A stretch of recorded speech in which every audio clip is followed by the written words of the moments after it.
આપણે ફરાળી શામાના વડા બનાવવાના છીએ। આમ તો શ્રાવણ માસ આવે ને એટલે આપણને સૌ કોઈને ખાવાનું મન થાય છે ફરાળી ડિશિસ, કારણ કે પેટ ભૂખ્યું હોય છે અને આપણે એવી કંઈક ડિશિસ ખાઈશું કે જેનાથી ભૂખ્યા રહ્યાનો અહેસાસ પણ નહીં થાય। એકદમ ઘરમાં રહેલી વસ્તુમાંથી આ રેસીપી બની જાય છે, બનાવવામાં પણ સહેલી છે, બનાવનારને બહુ સજાજી ટેન્શન નથી રહેતું અને સાથે સાથે ખાનારને મજા આવે છે। તો ચલો આ રેસીપી તમે ચા સાથે ચટણી સાથે આરામથી ખાઈ શકો છો।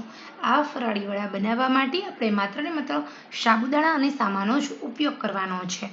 સૌથી પહેલાં અહીંયા આપણે ફરાળી વડા બનાવવા માટે 1 વાટકી સાબુદાણા લઈશું અને 1 વાટકી સાબુદાણાની સામે આપણે 1 મુઠ્ઠી જેટલો સામો લઈએ। ઓકે, તો સામો છે ને એ જ્યારે મિક્સરમાં દળીશ ત્યારે ઉમેરી દઈશ અહીંયા।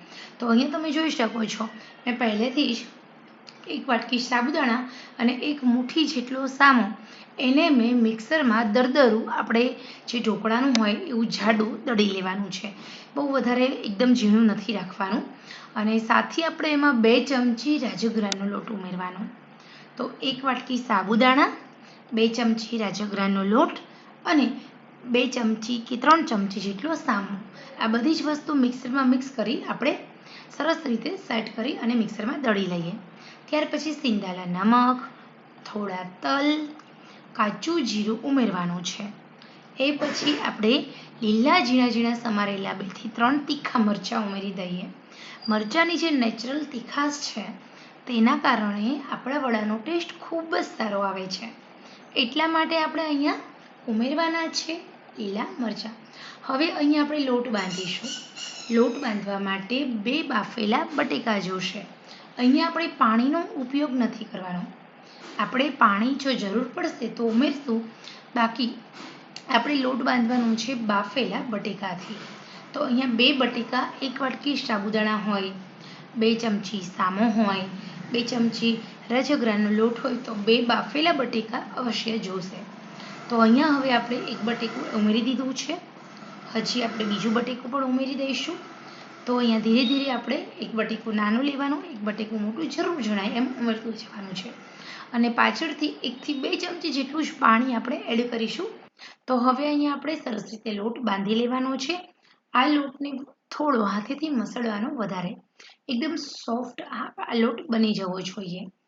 અહીંયા તમારે સાબુદાણાને પલળવાની કોઈ ઝંઝટ નથી, સામાને પલાળવાની કોઈ ઝંઝટ નથી, એમ નામ તમે સરસ મજાના વડા બનાવી શકો છો। તો અત્યારે શ્રાવણ માસ ચાલી રહ્યો છે, ઉપવાસ એકઠણા તો ચાલતા જ હશે, શ્રાવણ મહિનાના સોમવાર પણ આવતા હોય છે, તો આ વડા અવશ્ય બનાવજો, બહુ મજા આવે છે। હવે આપણે એકદમ સોફ્ટ બનાવીશું। આપણે જે લોટ બાંધ્યો ને વડાનો એને આપણે હાથ વડે થોડું આમ મોટું વાસણ લેવાનું અને હવે આપણે એમાં થોડું પાણી ઉમેરીશું, જેમને થોડું જરૂર પણ જવડે તો ઉમેરવાનું। આપણો લોટ ભાખરીનો લોટ હોય એના કરતાં સહેજ અમથો નરમ રાખવાનો અને જે પરોઠાનો લોટ એના કરતાં જાડો એવો સરસ મજાનો આપણે લોટ બાંધી લઈશું।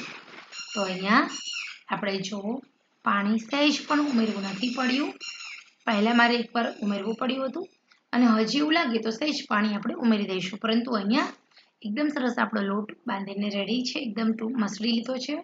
પાણીવાળો હાથ કરી અને પછી આપણે વડાને પરફેક્ટ શેપમાં લઈ લેવાના છે।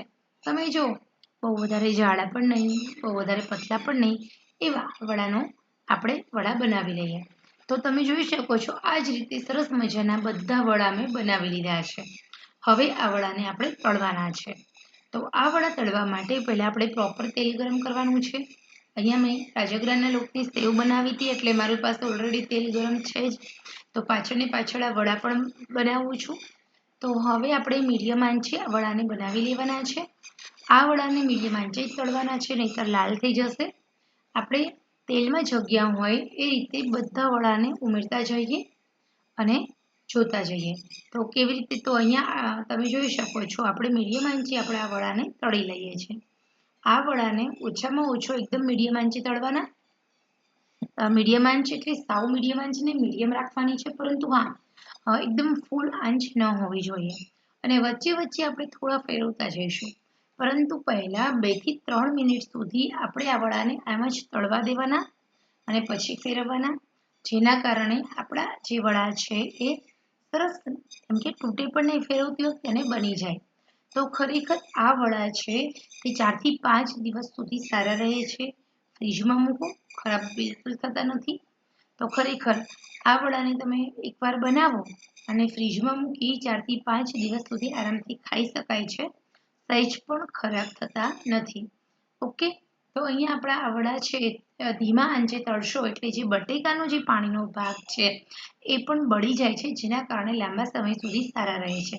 જો તમે પાણીથી લોટ બાંધશો તો તમારા જે વડા છે એમાં પ્રોબ્લેમ થાય.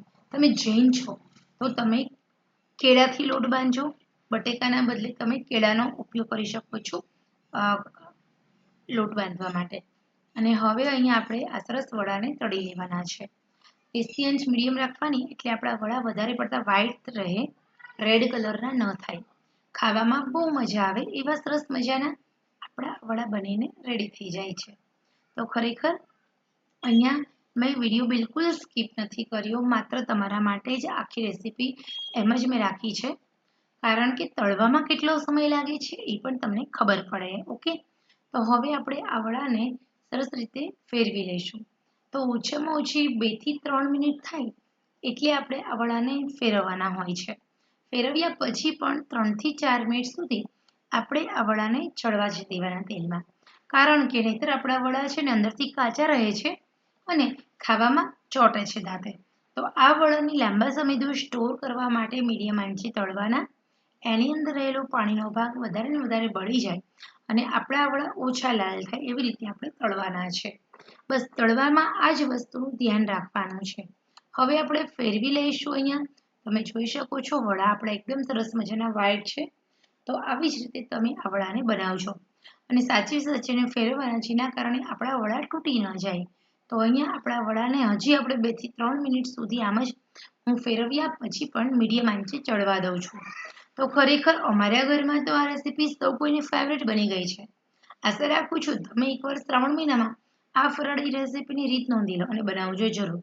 તો જો કેવા સરસ મજાના આપણા ફરાળી વડા બનીને રેડી થઈ ગયા છે.